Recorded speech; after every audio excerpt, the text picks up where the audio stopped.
Welcome to Brainish English Stories. Once upon a time there lived two peasants who had 3 daughters, and, as generally happens, the youngest was the most beautiful and the best-tempered, and when her sisters wanted to go out, she was always ready to stay at home and do their work.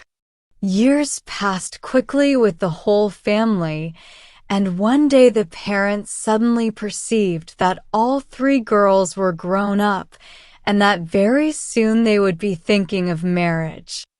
"Have you decided what your husband's name is to be?" said the father, laughingly, to his eldest daughter, one evening when they were all sitting at the door of their cottage. "You know that is a very important point." "Yes, I will never wed any man who is not called Sigmund," answered she. "Well, it is lucky for you that there are a great many Sigmunds in this part of the world," replied her father, "so that you can take your choice. And what do you say?" he added, turning to the second. "Oh, I think that there is no name so beautiful as Sigurd," cried she. "Then you won't be an old maid either," answered he. "There are 7 Sigurds in the next village alone. And you, Helga?" Helga, who was still the prettiest of the 3, looked up. She also had her favorite name, but just as she was going to say it, she seemed to hear a voice whisper, "Marry no one who is not called Hbogi." The girl had never heard of such a name and did not like it, so she determined to pay no attention. But as she opened her mouth to tell her father that her husband must be called Njal, she found herself answering instead, "If I do marry, it will be to no one except Hbogi." "Who is Hbogi?" asked her father and sisters. "We never heard of such a person." "All I can tell you is that he will be my husband, if ever I have one," returned Helga, and that was all she would say. Before very long the young men who lived in the neighboring villages or on the sides of the mountains had heard of this talk of the 3 girls, and Sigmunds and Sigurds in scores came to visit the little cottage. There were other young men, too, who bore different names, though not one of them was called Hbogi, and these thought that they might perhaps gain the heart of the youngest. But though there was more than one Njal amongst them, Helga's eyes seemed always turned another way. At length the 2 elder sisters made their choice from out of the Sigurds and the Sigmunds, and it was decided that both weddings should take place at the same time. Invitations were sent out to the friends and relations, and when, on the morning of the great day, they were all assembled, a rough, coarse old peasant left the crowd and came up to the bride's father. "My name is Hbogi, and Helga must be my wife," was all he said. And though Helga stood pale and trembling with surprise, she did not try to run away. "I cannot talk of such things just now," answered the father, who could not bear the thought of giving his favorite daughter to this horrible old man, and hoped, by putting it off, that something might happen. But the sisters, who had always been rather jealous of Helga, were secretly pleased that their bridegrooms should outshine hers. When the feast was over, Hbogi led up a beautiful horse from a field where he had left it to graze, and bade Helga jump up on its splendid saddle, all embroidered in scarlet and gold. "You shall come back again," said he, "but now you must see the house that you are to live in." And though Helga was very unwilling to go, something inside her forced her to obey. The old man settled her comfortably, then sprang up in front of her as easily as if he had been a boy, and, shaking the reins, they were soon out of sight. After some miles, they rode through a meadow with grass so green that Helga's eyes felt quite dazzled, and feeding on the grass were a quantity of large fat sheep, with the coolest and whitest wool in the world. "What lovely sheep!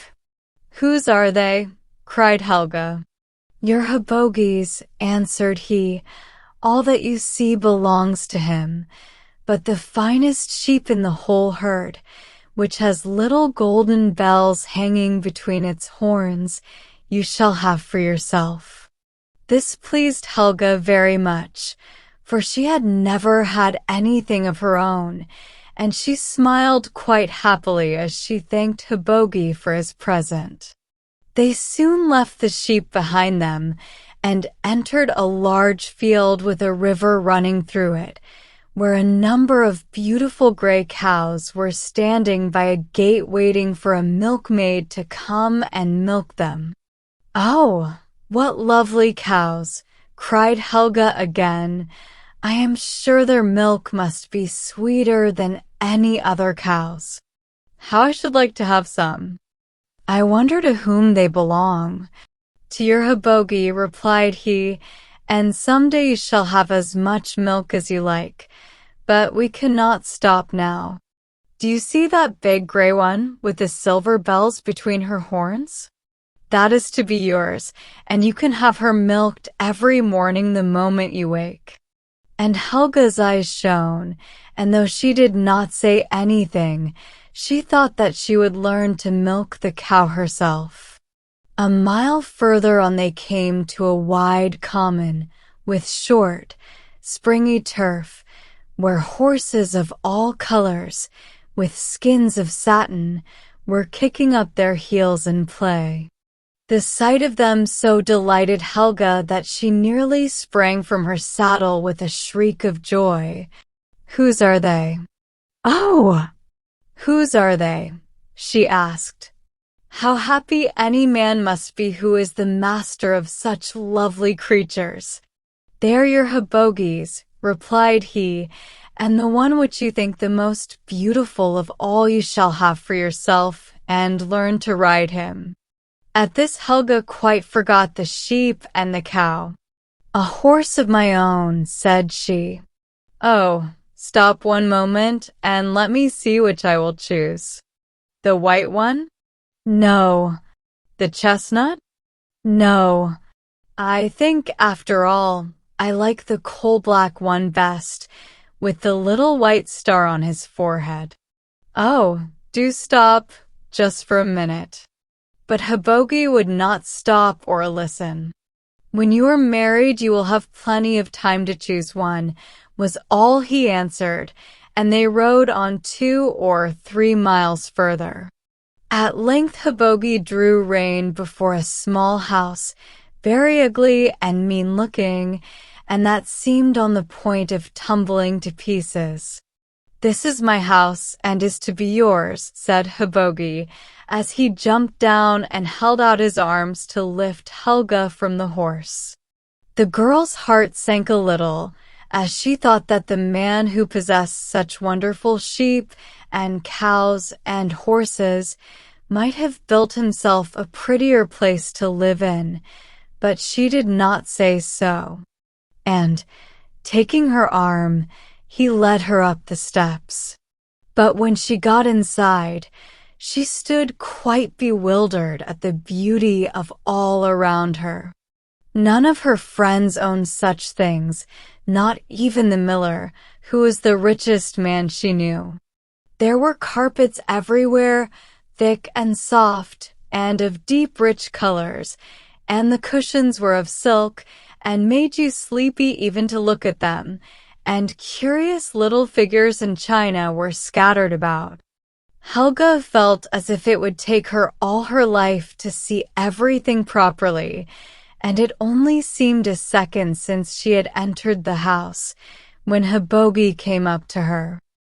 "I must begin the preparations for our wedding at once," he said, "but my foster brother will take you home, as I promised. In 3 days he will bring you back here, with your parents and sisters, and any guests you may invite in your company. By that time the feast will be ready." Helga had so much to think about that the ride home appeared very short. Her father and mother were delighted to see her, as they did not feel sure that so ugly and cross-looking a man as Hibogi might not have played her some cruel trick. And after they had given her some supper, they begged her to tell them all she had done. But Helga only told them that they should see for themselves on the third day, when they would come to her wedding. It was very early in the morning when the party set out, and Helga's two sisters grew green with envy as they passed the flocks of sheep and cows and horses, and heard that the best of each was given to Helga herself. But when they caught sight of the poor little house which was to be her home, their hearts grew light again. "I should be ashamed of living in such a place," whispered each to the other, and the eldest sister spoke of the carved stone over her doorway, and the second boasted of the number of rooms she had. But the moment they went inside, they were struck dumb with rage at the splendor of everything, and their faces grew white and cold with fury when they saw the dress which Hibogi had prepared for his bride, a dress that glittered like sunbeams dancing upon ice. "She shall not look so much finer than us," they cried passionately to each other as soon as they were alone, and when night came they stole out of their rooms, and taking out the wedding dress, they laid it in the ash pit and heaped ashes upon it. But Hibogi, who knew a little magic and had guessed what they would do, changed the ashes into roses and cast a spell over the sisters so that they could not leave the spot for a whole day, and everyone who passed by mocked at them. The next morning, when they all awoke, the ugly tumble-down house had disappeared, and in its place stood a splendid palace. The guests' eyes sought in vain for the bridegroom, but could only see a handsome young man, with a coat of blue velvet and silver and a gold crown upon his head. "Who is that?" they asked Helga. "That is my Hibogi," said she.